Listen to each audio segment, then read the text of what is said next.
Hello दोस्तों, नमस्कार। मैं अनुराग सिंह एक बार फिर से आप लोगों के लिए लेके आया हूँ मौर्योत्तर काल से संबंधित महत्वपूर्ण वीडियो।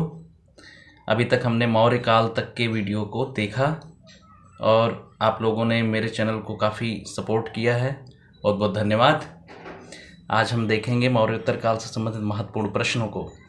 मौर्योत्तर काल से संबंधित महत्वपूर्ण प्रश्न मैंने ये कल ही बना लिया था, लेकिन कल हमारी तरफ किसान आंदोलन के चलते नेट पूरी तरह बंद कर दिया गया था, इसलिए अपलोड नहीं कर पाया। इसलिए ये अपलोडिंग का कार्यक्रम आज कर रहा हूँ। अब शुरू करते हैं। पहला प्रश्न मौर्योत्तर काल से संबंधित, निम्नलिखित में से कौन संस्कृत का प्रथम व्याकरणविद था? अर्थात संस्कृत का व्याकरण का कौन किसने लिखा है संस्कृत व्याकरण? इसमें से ए कल्हड़, बी मैत्रेयी, सी कालिदास, डी पाणिनि। तो पाणिनि ने ही लिखा है संस्कृत में व्याकरण, पाणिनि ही है, अर्थात इसका आंसर होगा डी। दूसरा प्रश्न हम देखेंगे, गांधार मूर्ति निर्माण कला निम्नलिखित में से किन दो कलाओं का संयोजन है? गांधार मूर्ति निर्माण कला निम्नलिखित में से किन दो कलाओं का संयोजन है? ए हिंद यूनानी, बी हिंद यहूदी, सी हिंद पर्शियन, डी हिंद रोम।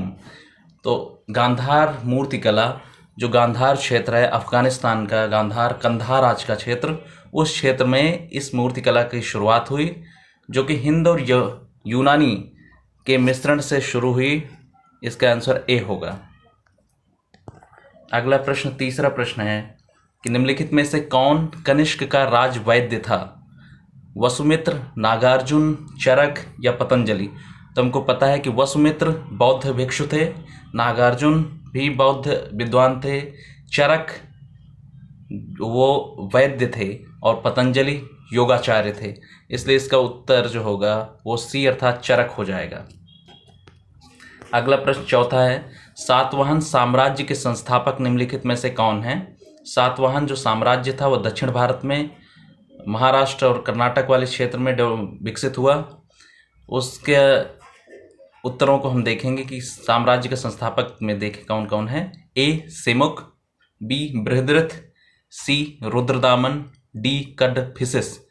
तो सातवाहन साम्राज्य के संस्थापक को ऐसे याद रखेंगे, सातवाहन सिमुक अर्थात ए। अगला प्रश्न है पांचवा, अष्टाध्यायी पुस्तक के लेखक कौन है?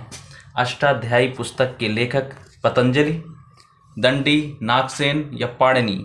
अष्टाध्यायी पुस्तक के लेखक हैं पतंजलि, ए पतंजलि। पतंजलि जो कि योगाचार्य हैं, दूसरी शताब्दी ईस्वी के जो मौर्योत्तर काल है उसमें पतंजलि थे और पतंजलि को शुंग वंशीय शासक का संरक्षण प्राप्त था, अर्थात इसका उत्तर ए होगा, ए पतंजलि होगा। अगला छठा प्रश्न है, मिलिंद पन्हो क्या है? मिलिंद पन्हो क्या है? बौद्ध स्थल, बुद्ध का एक नाम, कला का बौद्ध नाम और बौद्ध ग्रंथ। तुम देखेंगे कि 6 का जो आंसर होगा वो होगा बुद्ध का एक नाम। मिलिंद पन्हो, इसका आंसर डी होगा, बौद्ध ग्रंथ है, बौद्ध ग्रंथ है। क्या है? डी बौद्ध ग्रंथ। मिलिंद पन्हो एक शासक मिलांडर और नागसेन के बीच संवाद का वर्णन है, जो मिलिंद पन्हो नामक ग्रंथ में लिखा गया है। सातवां प्रश्न है, शक संवत की शुरुआत मानी जाती है? जो शक संवत भारत में शुरू किया गया है उसकी शुरुआत कब से मानी जाती है?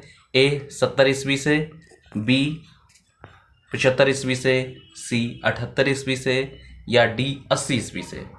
तो आपको पता होना चाहिए कि सी जो है इसका उत्तर सी होगा, 78 ईस्वी से शक संवत की शुरुआत मानी जाती है। क्यों?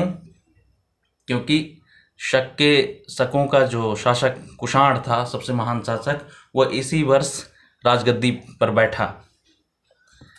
आठवां प्रश्न है कि सही सुमेलित करना है। 8वां प्रश्न, विक्रम संवत 78 ईस्वी, शक संवत 58 ईस्वी पूर्व, कलचुरी संवत 320 ईस्वी पूर्व, गुप्त संवत 248 ईस्वी।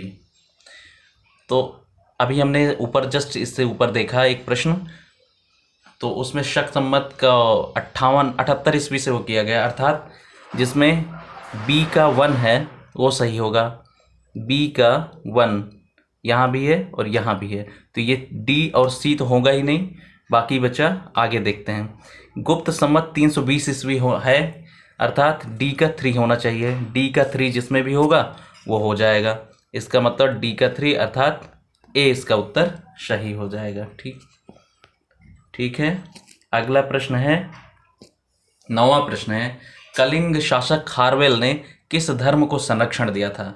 जो अशोक और कलिंग शासक खारवेल के बीच जो युद्ध हुआ था उसी खारवेल राजा की बात हो रही है, और वो अशोक तो बौद्ध धर्म को संरक्षण देने वाला शासक हुआ, तो पूछ रहा है कि कलिंग शासक खारवेल वो किस धर्म को संरक्षण देता था? ए हिंदू धर्म, बी शैव धर्म, सी बौद्ध धर्म या डी जैन धर्म।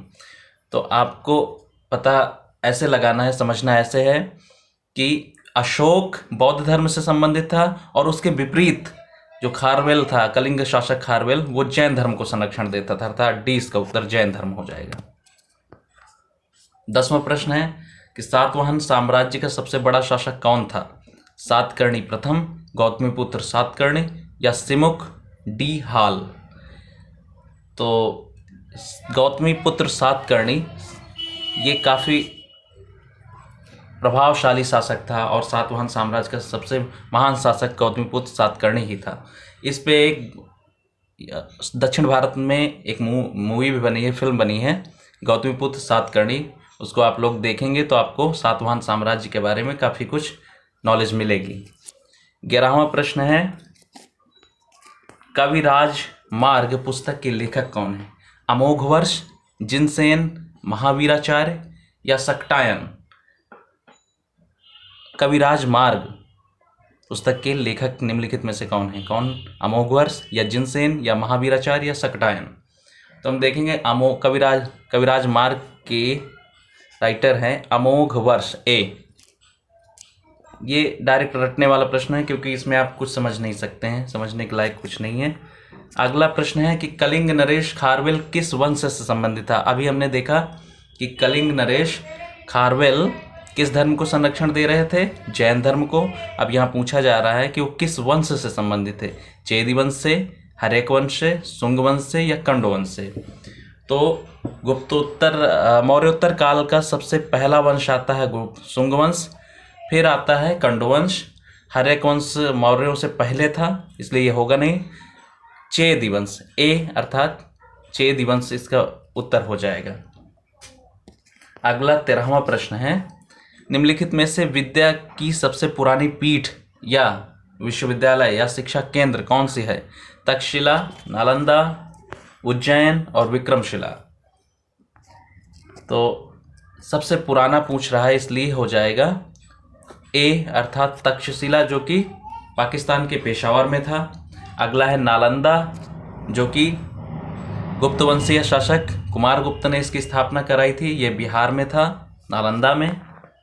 उज्जैन मध्य प्रदेश में। विक्रमशिला ये भागलपुर बिहार में। तो आज प्रश्नों की संख्या 13 ही है, क्योंकि मौर्योत्तर काल से संबंधित जितने भी महत्वपूर्ण प्रश्न थे मैंने इसमें किया है, और इतने ही प्रश्नों का संकलन हो पाया है मौर्योत्तर काल से। तो चैनल को सब्सक्राइब करें, लाइक करें, और जो भी त्रुटि हो उस पर कमेंट करके बताएं, उसको सुधार किया जाएगा। नमस्कार, जय हिंद।